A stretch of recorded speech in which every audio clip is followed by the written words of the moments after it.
Today, we will learn the phrasal verb fly somebody out.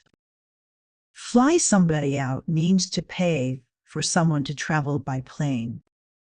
Usually, it is used in business or work situations. For example, a company might fly an employee out for a meeting. This means the company pays for the flight. You can say, "They flew me out to the office." Or, "We will fly the consultant out next week."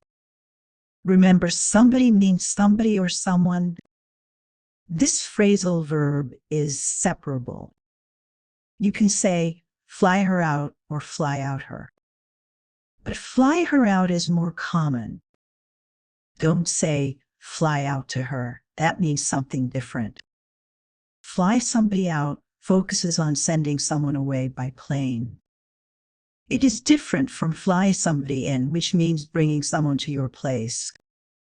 Common words used with it are employee, client, guest, or staff. For example, they flew the client out for a visit.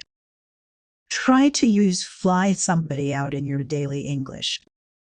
It will sound natural and professional. Now practice by making your own sentences. Thanks for watching.